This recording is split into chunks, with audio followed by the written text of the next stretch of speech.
Hello guys, welcome back to my channel. तो guys, मैं आ गई हूँ आपके लिए क्लास 12th की पॉलिटिकल साइंस का कोल्ड वॉर एरा लेके।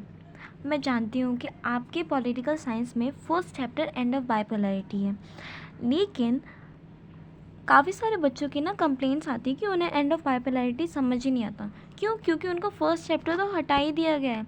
कोल्ड वॉर एरा पहले फर्स्ट चैप्टर हुआ करता था और एंड ऑफ बाइपोलैरिटी सेकेंड, लेकिन कोल्ड वॉर एरा हटा दिया गया है, जिससे वर्ल्ड वॉर जो हमारा एंड ऑफ बाइपोलैरिटी है ना, वो बच्चों को समझ नहीं आता। काफ़ी कंप्लेंट्स आती है उस चीज़ पर कि उन्हें ना वो चीज़ समझ ही नहीं आ रही है। ठीक है, क्योंकि जो हमारा कोल्ड वॉर एरा है ना, वो वर्ल्ड वॉर वो हमारा एंड ऑफ बाइपोलैरिटी से लिंक्ड है। ओके, इसीलिए मैं कोल्ड वॉर एरा क्या है, मैं आपको उसको थोड़ा सा आइडिया दूंगी, उसके बाद हम एंड ऑफ बाइपोलैरिटी स्टार्ट करेंगे। ओके ओके, तो गाइस, जैसे कि आप जानते ही होंगे कि हमारा जो वर्ल्ड वॉर 1 था वो 1914 से 1918 तक था। ठीक है, ओके, और सेकेंड वर्ल्ड वॉर हमारा 1939 से 1945 तक था। ओके, जिसमें जो हमारा वर्ल्ड था ना, वो कुछ दो पार्ट्स में डिवाइड हो चुका था। एक था एलाइड पार्ट्स और दूसरा था एक्सिस पार्ट्स। ओके, जिसमें ना अलाइड पार्ट्स में कौन कौन सी कंट्रीज़ थी और एक्सिस पार्ट में कौन कौन सी कंट्रीज़ थी, वो देख लेते हैं। अलाइड पावर्स में यूके था, United kingdom, France, USA, United states, USSR. Axis powers में जापान था, जर्मनी था, स्पेन था और इटली था। ओके, देखो, उस टाइम पे जापान जो था ना, वो वर्ल्ड पावर था और जर्मनी में हिटलर बैठा हुआ था। स्पेन में फ्रैंको और इटली में मोसलेम। और ये जो लोग थे ना, इनकी आइडियोलॉजी थी फैसिज्म। ओके, अब you like what is fascism? देखो, फैसिज्म जो है ना, फैसिज्म में लोग जो हैं वो one country, one party, one leader, one culture की बात करते हैं। वहीं जो हमारे अलाइड पावर्स थे वो प्रो डेमोक्रेसी ग्रुप्स थे, एक्सेप्ट वन। ठीक है, और ये जो यूएसएसआर था ना, वो हमारा 1941 में ज्वाइन हुआ था अलाइड पावर्स में। यही जो हमारा यूएसए था वो भी दिसंबर 1941 में ज्वाइन हुआ था। उससे पहले जो यूएसए था ना, वो क्या करता था, वो एक्सिस पावर्स को भी वेपन सप्लाई करता था, वो अलाइड पावर्स को भी वेपन सप्लाई करता था। ठीक है, ये चीज़ जापान को पता चल गई थी और इस वजह से पर्ल हार्बर में, wait a second, Pearl Harbor एक प्लेस है, वहाँ पर जापान ने 1941 में, ओके, 7 दिसंबर 1941 में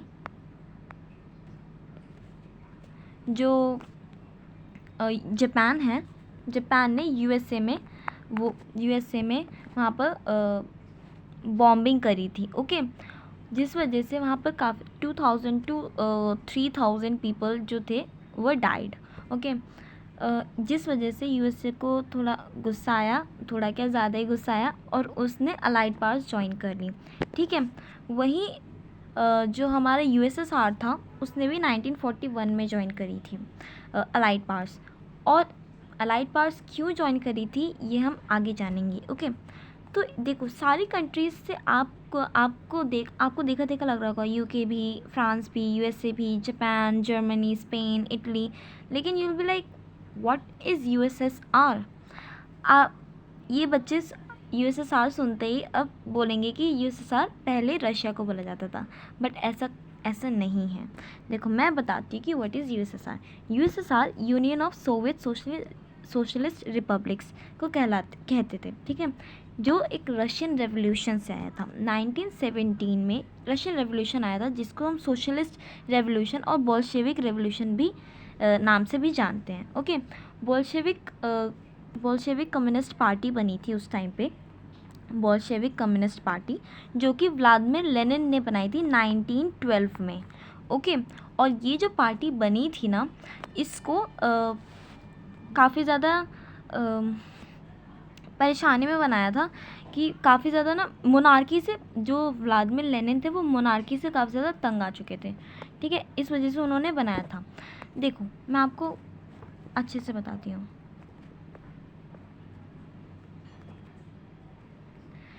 जो हमारा रशिया था ना, रशिया में मोनार्की चलता था। ओके, अब मोनार्क वहाँ का मोनार्क कौन था? ज़ार निकोलस। जो वहाँ का मोनार्क था उसका नाम था ज़ार निकोलस। ओके, और जो कि बाकी लोगों के साथ काफ़ी इम्पार्शियल ट्रीटमेंट करता था। ठीक है, जिस वजह से व्लादिमीर लेनिन ने एक बोल्शेविक कम्युनिस्ट पार्टी बनाई जो कि इंस्पायर्ड थी सोशलिज़म से। ठीक है, सोशलिज़म एक इगैलिटेरियन सोसाइटी वो बनाना चाहते थे। इगैलिटेरियन सोसाइटी का मतलब होता है कि एक ऐसी सोसाइटी जहाँ पर सब लोग समान हो, मतलब एक समान हो, मतलब कोई भी बड़ा छोटा ना हो, किसी के साथ कोई डिस्क्रिमिनेशन ना हो, जैसा एक है वैसा दूसरा भी हो। ठीक है, इसी वजह से उन्होंने ये पार्टी बनाई और 1917 में उन्होंने ये रेवोल्यूशन लाया जहाँ पर बेसिकली वो लोग ना इगैलिटेरियन सोसाइटी चाहते थे। ठीक है, एक इगैलिटेरियन सोसाइटी वो चाहते थे। मैं आपको यहाँ पर प्रॉपर लिख देती हूँ। एक इगैलिटेरियन सोसाइटी चाहते थे, है ना। वो रिसोर्सेज इक्वली डिस्ट्रीब्यूशन चाहते थे और जो प्लान्ड इकोनॉमी चाहते थे वो वहाँ की प्लान्ड इकोनॉमी वहाँ की चाहते थे। और अनएम्प्लॉयमेंट जो बहुत ज़्यादा बढ़ गई थी, सबसे बड़ी प्रॉब्लम अनएम्प्लॉयमेंट ही थी, और जो कि वहाँ पर सबसे ज़्यादा बढ़ चुकी थी।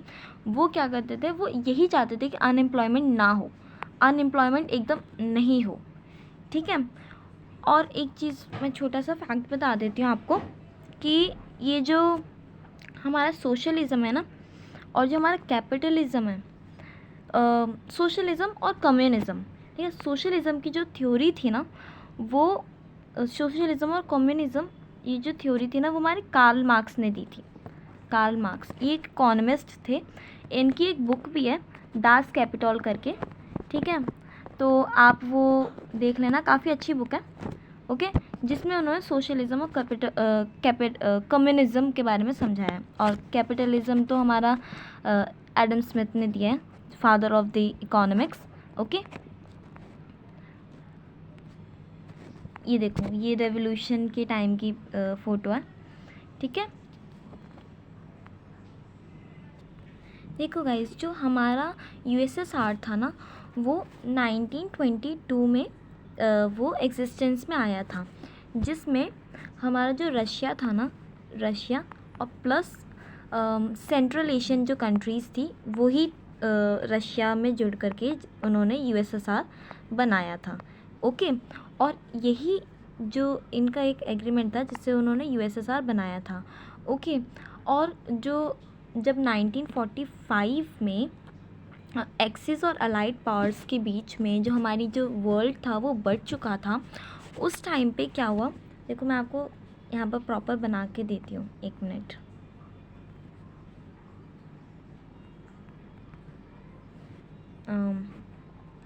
देखो गाइस, ये हमारा यूएसएसआर है। ठीक है, ये हमारा यूएसएसआर है। ओके, और ये छोटे छोटे यहाँ पर ये ईस्टर्न यूरोपियन कंट्रीज़ हैं। ओके, 1 2 3 4 5 6 7।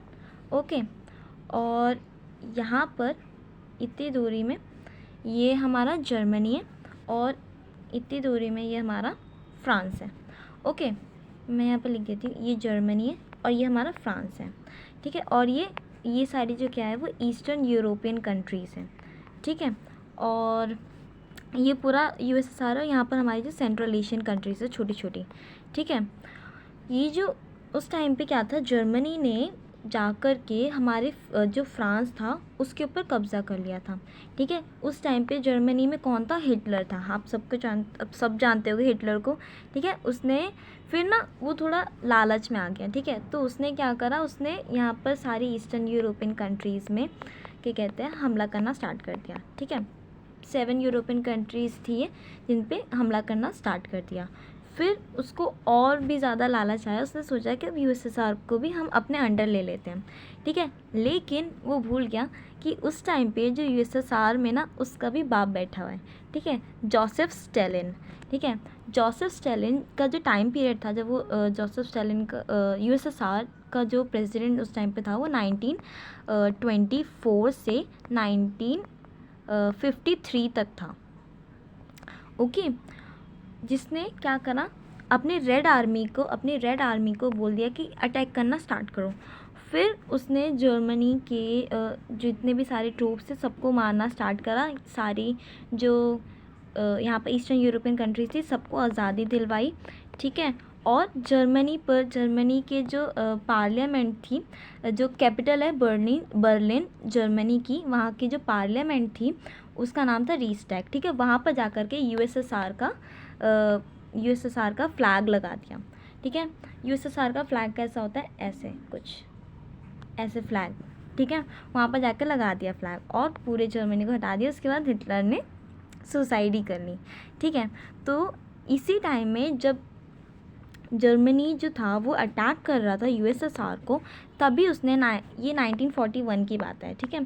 तभी उसने क्या करा, उसने अलाइड पावर्स को ज्वाइन कर लिया और फिर जर्मनी को हरा दिया। अब ये तो बात हुई हमारी किसकी, ये हमारी बात हुई यूएसएसआर की कि उसने कैसे ज्वाइन करा, ठीक है। उसने हमारा अलाइड पावर्स कैसे ज्वाइन करा, ठीक है। और देखो 1941 से पहले ना जो यूएसएसआर था ना वो काफ़ी ज़्यादा मतलब न्यूट्रल था, वो किसी के इतना ज़्यादा मतलब नहीं रख रहा था, ठीक है। लेकिन 1941 में उसने अलाइड पावर्स ज्वाइन कर ली, ठीक है। और फिर देखो उस टाइम पे क्या था कि जो जब ये सारी चीज़ें हुई ना, उसने जब सारी जो छोटी छोटी यूरोपियन कंट्रीज़ थी उन सबको जब फ्री करवाया जर्मनी के उससे, तो उन सारी यूरोपियन कंट्रीज़ जो थी वो यूएसएसआर के साथ जॉइन हो गई, ठीक है। और फिर उसके बाद Russia plus 5 central Asian countries, okay, 5 central Asian countries और 7 European countries, eastern European countries मिलकर के यूएसएसआर बना देते हैं, ठीक है। और याद रखना जो हमारा यूएसएसआर, इनका जो यूएसएसआर था वो 1922 का था, ठीक है। तो टोटल मैं आपको बताऊं, टोटल तो उसमें कितनी थी, Russia plus 7 Asian countries plus 8 eastern European countries, okay, ये मिल कर के हमारा 15 कंट्रीज़ मिल कर के हमारा क्या बनाती हैं, यूएसएसआर, ठीक है। ये मिल कर के हमारा यूएसएसआर बनाती हैं। फिर अब ये तो बात हुई हमारी यूएसएसआर की, ठीक है। अब यूएसए की बात कर लेते हैं। जो हमारा यूएसए है ना, जो हमारा यूएसए, उसने क्या करा, उसने पहले तो जब यूएसए जो था वो अलाइड पावर्स को भी सप्लाई कर रहा था वेपन, और हमारे एक्सिस पावर्स को भी सप्लाई कर रहा था। तो ये चीज़ जब जापान को देखी कि हम जो वेपन उन पे मार रहे हैं वही वेपन हमारे पास वापस कैसे आ रहे हैं, तो ये चीज़ जब जापान को पता चल गई तो उसने क्या करा, उसने यूएसए के पर्ल हार्बर करके जो एक जगह है, ठीक है, वहाँ पर जा कर के उन्होंने बॉम्बिंग कर दी, जिसकी वजह से यूएसए को गुस्सा आया और उसने दिसंबर में ही अलाइड पावर्स को ज्वाइन कर लिया था। और पर्ल हार्बर जो बॉम्बिंग हुई थी वो 7 दिसंबर को हुई थी, ओके। तो ये जब हुआ उसके बाद 1945 के बारे में आपको मैं बताने वाली हूँ, जो यूएसए ने जापान पे अटैक करा, ठीक है। जापान पे 6 अगस्त हिरोशिमा में अपना लिटिल बॉय नाम करके एक बॉम्ब गिराया, न्यूक्लियर बॉम्ब, ओके। और 9 अगस्त, ठीक है, 9 अगस्त नागासाकी पे बॉम्ब गिराया जो था फैटमैन नाम का, फैटमैन, ओके। या और फिर 15th ऑफ अगस्त जो जापान था वो सरेंडर कर देता है, ठीक है। सब लोग कह रहे थे कि 9 अभी तो यहाँ था नागासाकी, कहाँ चला गया, ओके। फिर जब यूएसए ने ये सारी चीज़ें करी और एक आइलैंड था जापान का ही जिसे बोलते हैं इवो जिमा आइलैंड, ओके। ये इवो जिमा आइलैंड पे उसने क्या करा, यूएसए का फ्लैग लग गया, यूएसए ने अपना फ्लैग लगा दिया, ठीक है। तो यही था हमारा 1945 में लास्ट इनका जो प्लान था, मतलब इन्होंने जो बॉम्बिंग करी थी, यहीं पर हमारा लास्ट, जब जापान ने सरेंडर कर दिया, यूएसएसआर ने जो जापान को हरा दिया, और नहीं, यूएसएसआर ने जर्मनी को हरा दिया और जापान को यूएसए ने हरा दिया। तो 2 सुपर पावर्स तो ख़त्म हो गई। इस वजह से हमारा जो वो वॉर था, जो हमारा सेकेंड वर्ल्ड वॉर था, वो ख़त्म हो गया। अब वर्ल्ड में 2 पावर्स बची, वर्ल्ड में अब हमारी 2 पावर्स बची, पहली यूएसए, दूसरी यूएसएसआर, ठीक है। तो इनमें ये चीज़ चलने लग गई कि मैं ज़्यादा पावरफुल हूँ, मैं ज़्यादा पावरफुल हूँ। अब यहीं से हमारा कोल्ड वॉर एरा स्टार्ट हो जाएगा। So that's it for today guys, I hope you understand everything very well, ठीक है गाइज। अब हम नेक्स्ट पार्ट में हम अपना एंड ऑफ बाइपोलैरिटी स्टार्ट करेंगे, ठीक है। बहुत अच्छे से जानेंगे एवरीथिंग, हंसते हंसते भी सारी चीज़ें हम अच्छे से जानेंगे। और गाइस लाइक करना, सब्सक्राइब करना, शेयर करना, कमेंट करना, और आपको कोई भी चीज़ अच्छी लगी हो जो मैंने मिस करी हो, फिर कोई भी आपको चीज़ अच्छी लगी हो कि मैं आपको कोई भी चीज़ पूछना आपको मुझसे, आप मुझे कमेंट कर सकते हो, ओके। मेरी आईडी है इंस्टाग्राम की, मेरी आईडी है एक्सप्लोरा एक्सपेंसा करके, ठीक है। आप वहाँ पर आपको अपडेट्स मिलते रहते हैं, ठीक है। तो आप वहाँ पर भी टेक्स्ट कर सकते हो, ओके। सो बाय गाइस।